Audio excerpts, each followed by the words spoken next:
do you always need a translator, or will there become a time where you build a shared language, and is the goal to have fewer things that need translating? Um, I think there will always need to be a Mhm. translation, right? Yeah. These are two different, distinctly different languages. Mhm. Can you build a shared language? I would say so, right? As we talk about generally language in general, um, there's generally, as we generally talk about language in general. Um, Language is something that converges by itself, right? Mhm. There are words that come through time that are historically relevant. The internet, uh, things like that that become standard across many Mhm. languages. That's an Yeah. interesting dynamic by itself. But as those things become a standard business, IT, technical language, those common shared terms will come together and create some understanding. But I think there will always be a need for some type of a translation Mhm. where this is they're different roles, right? There's Absolutely. always a need for translation between sales and production, not because they understand, not because there's any lapse in communication, but because production's needs are different than sales needs, right? They're different Absolutely. purposes. Yeah.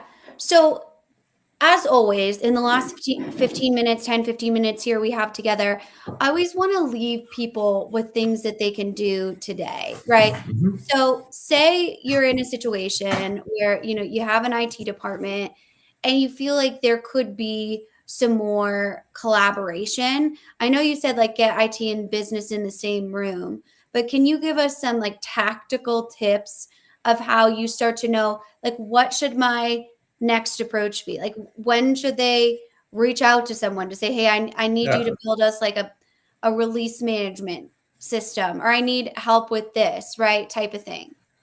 I always go back to tying things to pain points and pain point resolution, objective execution, those types of things. What's the real problem here, right? Um, that will help us understand where we're at on that maturity curve and asking it's just as important to ask, is that problem a real problem, Hmm. right? Jobs are Absolutely. hard. I've looked many people in the face and told them, you do realize what you're asking for is for somebody to automate your job. Hmm. You're asking IT to build your job. So that why? Because this part, this, that, and the other is hard. And then it becomes a conversation of, okay, this is what it's going to take to do that. And if we accomplish all of those things, your job will be so easy that it's not necessary. Is that what we're going for Hmm. here?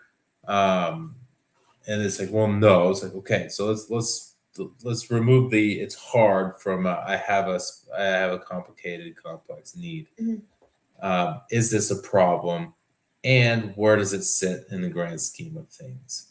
Back to Hmm. the customer who's like, all of a sudden this data is not showing the way that I wanted to. Okay, it hasn't been showing like that for years. Why is it a problem now? Well, somebody left or this that, and the other. Okay, it sounds like you need to learn the way that they did it, type of a thing. So getting back to solving a problem that is worth solving, I think is the key to it. And then as we start understanding what that problem is and what those objectives are, figuring out how we create resolutions that address them directly, and then put in place a plan. And I'll give you an example of a different one that I'm working on right now. A team that wants to right now they have grown their environment and their systems ecosystem to be sufficiently complex that when one team releases something, it actually breaks the other team's functionality in a way that could have been tested through and synced. They make Hmm. their adjustments, but this is a prod broke thing right now, right? So it's got to be fixed urgently. All of a sudden, this fix becomes disruptive to my entire process because I was Yeah. trying to build something else. What they're going to do that's going to help solve this is sync their releases. They don't have actual release management right now in the traditional, more mature sense, which is I have certain releases on certain timelines for everybody. Mhm. Now we have out of cycle releases that are key critical functions that allow us to be adaptive to the needs of the business more quickly. But we have minor releases and we have major releases. Major releases are going to be twice a year. Minor releases are going to be in the quarters in between. Mhm. That way we can say, is this something that can go, must it go out of cycle? Yes or no? Okay, no. Next question. Mhm. Can we do this in a minor release because it's more segmented to one, maybe two systems? Yes or no? Yes. Mhm. All right. We'll plug it into the Q1 release. We'll be good to go.